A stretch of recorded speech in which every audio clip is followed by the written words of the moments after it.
రెండవ కొరింథీ 6 అధ్యాయం 18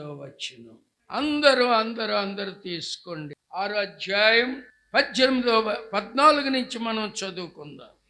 మీరు అవిశ్వాసులతో జోడుగా ఉండకుడి. నీతికి దుర్నీతితో ఏమి సాంగత్యం? వెలుగునకు చీకటితో ఏమి పొత్తు? ఏమి సంబంధం? చూసారా, ఇంత మందిరం ఉన్నది మనకి.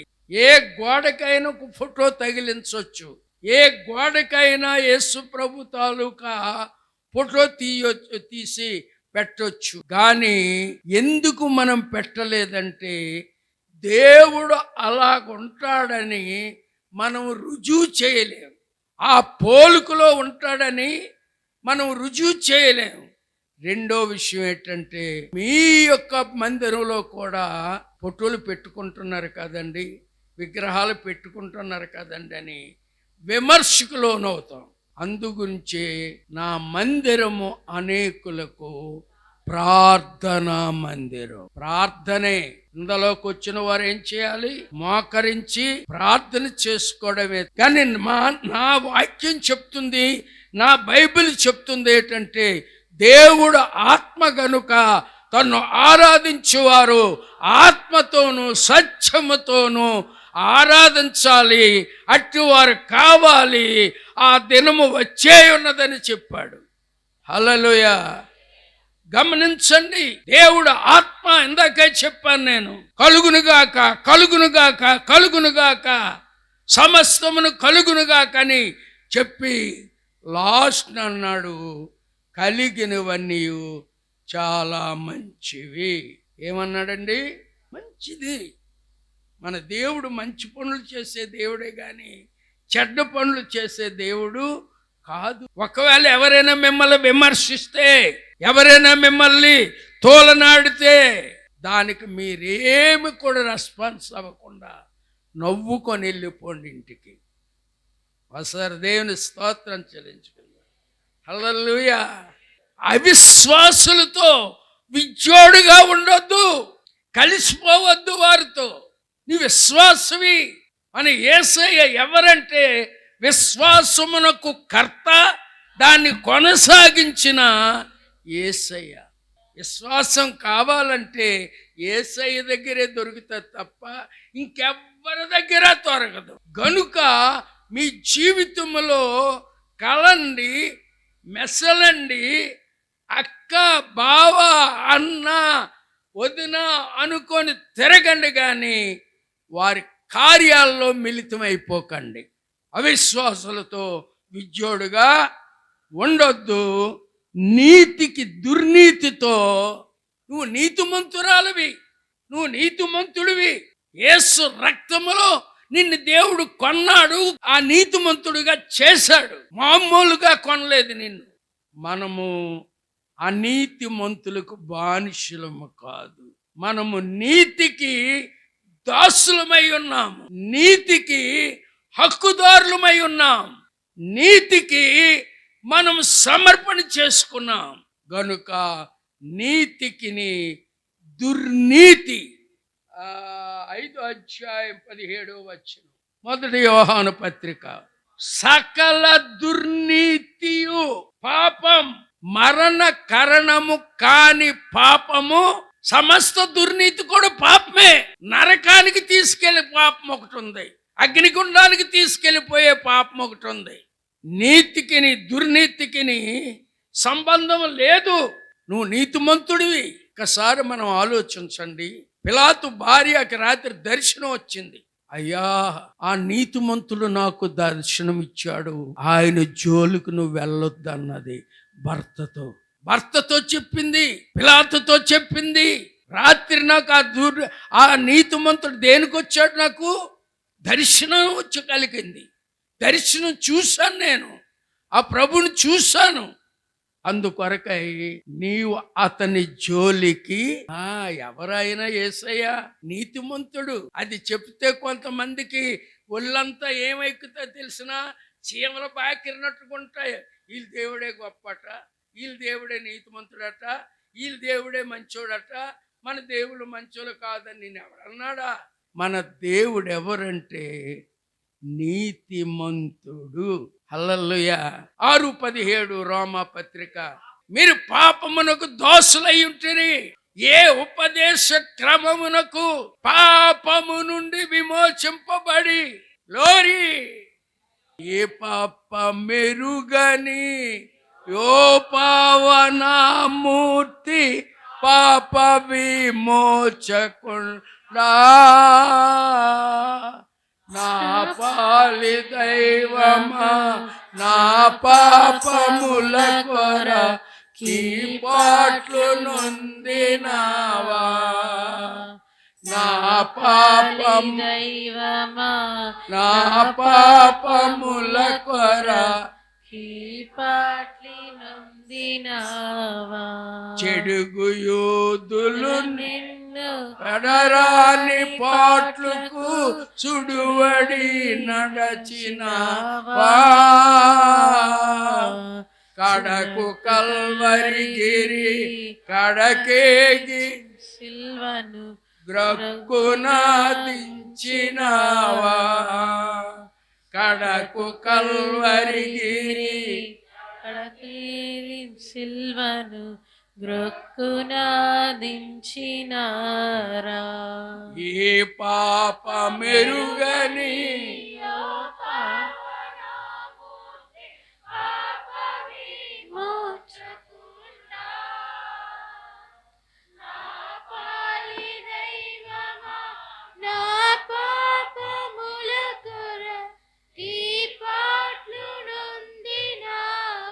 హల్లెలూయా.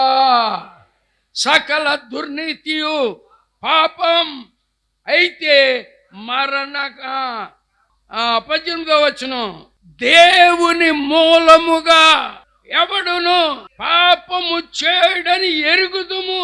అక్కడ ఏమని ఉందండి 18వ వచనంలో? తనకు తానే భద్రం చేసుకుంటాడు. నీకు నీవే భద్రం చేసుకోవాలి. నీకు నీవే భద్రం చేసుకో. ఎవడో కోడు భద్రం చేయడం, ఎవరో వచ్చి నేను కాపాడుతున్నారు అనుకో, అప్పుడు నీ యొక్క ఏముండదు. నేను ఎల్లబెట్టాడు బాగుపడ్డాడు రా, నేను ఎల్లబెట్టేవాడు నిలబడ్డాడు రా, నేను ఎల్లబెట్టేవాడు బాగుపడ్డాడు రా, నేను ఎల్లబెట్టే వాళ్ళు ధనవంతులు అయ్యారని ఒకవేళ హేళన చేయొచ్చు. నీకు నీవే ఎవరు ఎవరు ఎవరు నీకు నీవే. ఎందు గురించి అంటే నువ్వు దేవుని మూలముగా పుట్టినవాడు. నాకు 2 జన్మలు ఉన్నాయండి. మా అమ్మ మా బాబు కలిసినందువల్ల పుట్టాను నేను. మా అమ్మ బాబు నన్ను కలిసినందువల్ల పుట్టాను.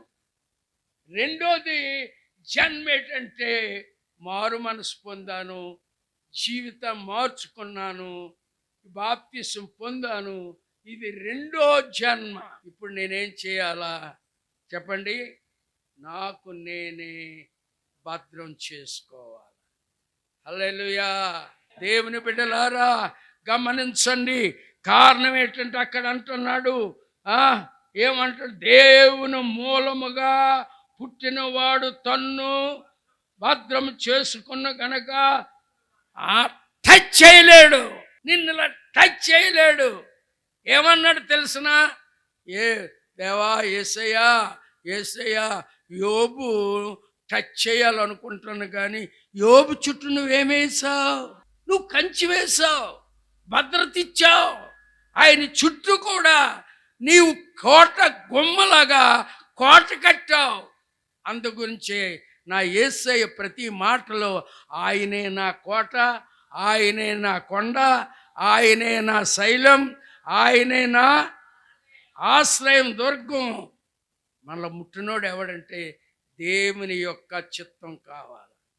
నన్ను ముట్టాలంటే, నాకేదైనా వ్యాధి రావాలంటే, నాకేదైనా బలహీనత రావాలంటే ఆయన సెలవు అవ్వాలా. ఎవరు సెలవు? నా యేసయ్య సెలవు అవ్వాలా. ఆయన సెలవు లేనిది నా తల వెంట్రుకల్లో ఒక్కటి కూడా రాలేదు. ఆమేన్ ఆమేన్ ఆమేన్. హల్లెలూయా. నా యేసయ్య నాకిచ్చిన గొప్ప ఆయుష్ నిమ్మని అడుగగా. ఆమేన్. చూడండి 9:11 సామెతల గ్రంథం. నా వలన నీకు దీర్ఘాయువు కలుగును. ఏమంటున్నాడు ఇక్కడ? దేవుని మూలముగా పుట్టినవాడు చేసుకున్న కనుక దుష్టుడు వాడిని. ఇంకోటి 19, దేవుని సంబంధమేనా లేక గుడికి దాటిపోయిన తర్వాత ఏ సంబంధం అయిపోతావు? లోకస్తులతో ఏకమైపోతావా? లోకస్తులతో తిరుగుతావా? లోకస్తులతో ఇచ్చలవిడిగా తిరుగుతావా? నువ్వు దేవుని సంబంధిగా జీవిస్తున్నావా? నువ్వు దేవుని సంబంధిగా బ్రతుకుతున్నావా? నీ మాట వేరై ఉండాలా? నీ ప్రవర్తన వేరై ఉండాలా?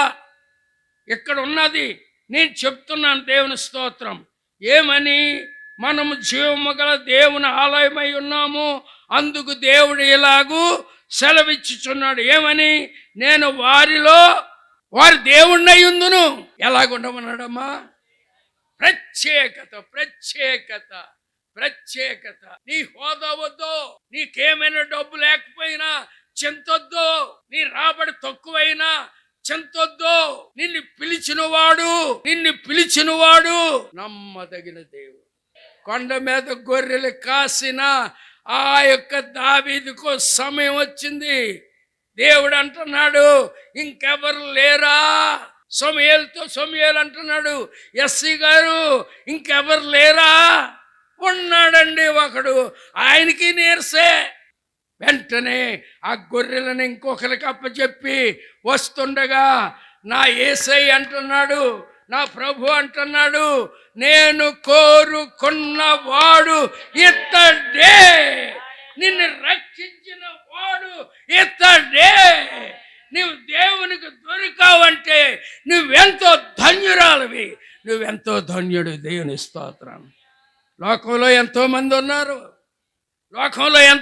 ఉన్నారు, విద్యావేత్తలు ఉన్నారు, డబ్బున్న వారు ఉన్నారు, ఆస్తులు కలిగిన వారు ఉన్నారు, అంతస్తులు కలిగిన వారు ఉన్నారు, 10 ఇల్లులు కట్టి అద్దెలకిచ్చిన వారు ఉన్నారు.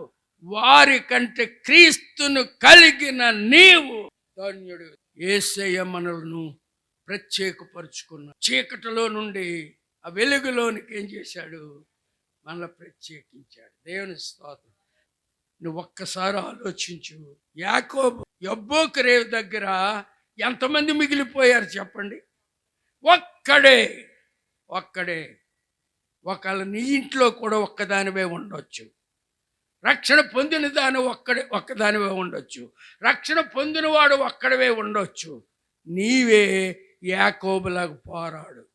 నీ ఆశీర్వాదాలు కావాలంటే ఎవరో కావాలి కాదు, ఎవరో రావాలని కాదు, నువ్వు ఒక్కదానివే.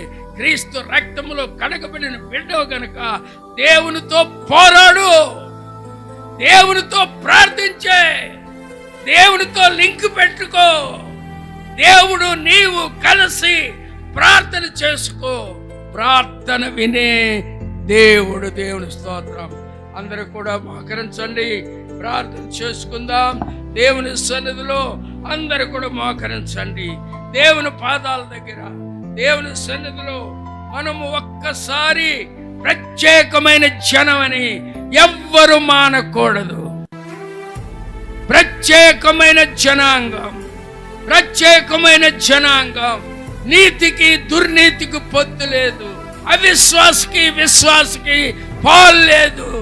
మీరు వారిలో నుండి ప్రత్యేకించి బయలువెడలి ప్రత్యేకంగా ఉంది. దేవుని బిడ్డలారా గమనించండి. చాలా మంది మిక్సర్ అయిపోతున్నారు. క్రైస్తవులు ఎవరో, క్రైస్తవేతరులు ఎవరో, క్రైస్తవులు కాని వారెవరో తెలుసుకోలేకపోతున్నాం. ఇంకా రాను ఇంకెలాగ మారుతుందో నాకు తెలియదు. వచ్చుచున్నవాడు ఆలస్యం చేయక వస్తుంది. ఎత్తబడగలవా? క్రీస్తును కలుసుకోగలవా? మధ్యాకాశములో క్రీస్తును కలుసుకోగలవా? దేవుని సన్నిధిలో దేవుని బిడ్డలైన మనం, అవును ప్రభు, ఎవరో సాయం నాకెందుకు తండ్రి, నాకు సహాయకుడు నీవే తండ్రి, నా ఆపదలో ఆదుకుని దేవుడు నీవే నాయన. నా కష్టాల్లో ఆదుకున్న దేవుడు నీవేను తండ్రి. నీవు తప్ప నాకు వేరే దిక్కు లేదు నాయన. మరి 2 చేతులు పైకెత్తి ఒకసారి దేవుని స్తోత్రాలు చెల్లించుకుందాం. ఒకసారి దేవుని స్తోత్రాలు చెల్లించుకుందాం. ఒకసారి దేవుని స్తోత్రాలు చెల్లించుకుందాం. హల్లెలూయా, హల్లెలూయా, హల్లెలూయా, హల్లెలూయా, హల్లెలూయా, హల్లెలూయా, హల్లెలూయా.